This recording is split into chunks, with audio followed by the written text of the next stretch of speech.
want to say thank you loud and clear to Sherry Lee and Kali Lindner from Ula Fitness. Oh, Stacy Lee, I'm sorry. And Kaylee. They're right, come on. Where are you guys?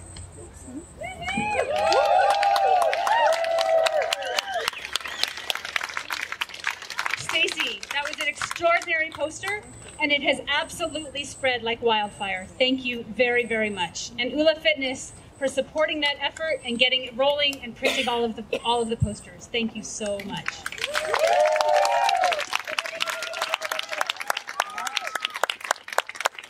I know you all are probably wondering a little bit about Trump's executive order. And I'd like to just say one thing, which is that we finally know at least what makes bad optics for the GOP. It is children in cages.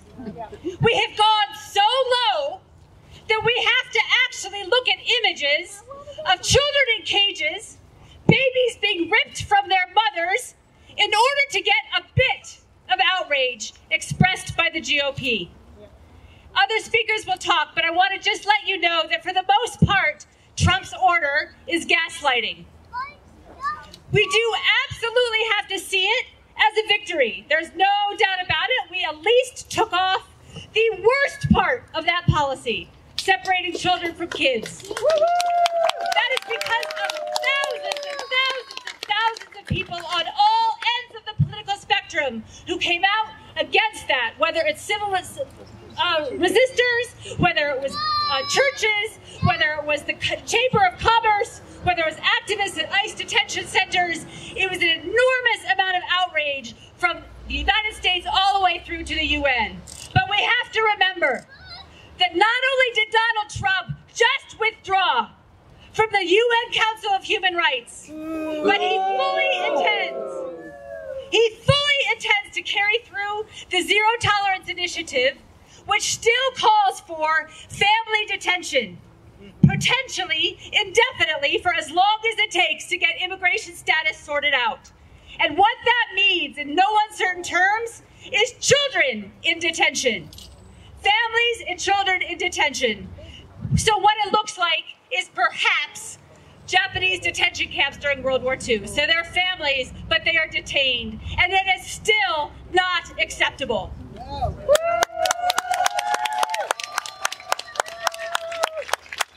And we say no. So I want to hear a little bit, how many here are moved beyond rage by Trump, Session, and the Nielsen reign of terror? Let me hear a show of hands. How many of you are here to draw a line that says, no, we're not going back?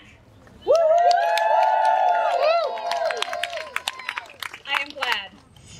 Because today is not simply to celebrate our solidarity in Missoula, although there is always room for that. In fact, we must always do that. But it is about more than that. Today is a day to listen and a day to look around. Yesterday, I read about a flight attendant who has chosen to get off airplanes that she'd shuttled rather than to take children away from their parents. Yeah.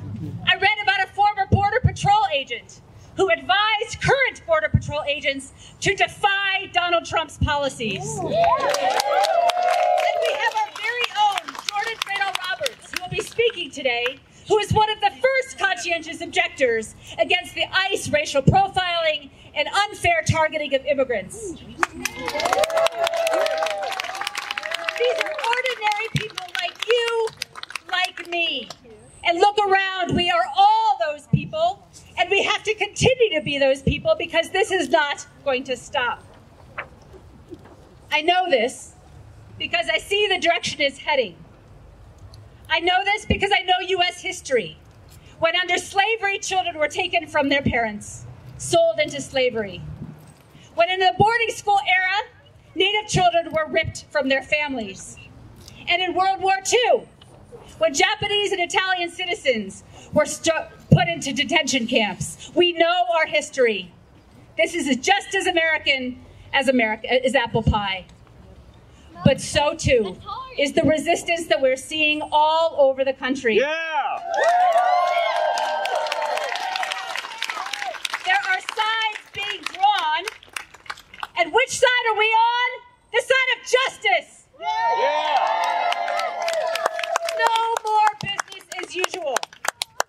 this is just the beginning. We will have a summer of activities. On June 30th, there will be more demonstrations, and it very well might take more bodies on the line saying no more business as usual. There should be flyers going around. Our next activist organizing meeting, and you'll hear about this a lot today, is June 23rd at 5 o'clock at Imagination Brewery, where we're planning some next steps. But for now, I want to turn over the speaking to the rest of the speakers, who you can listen and get outraged and get ready to fight.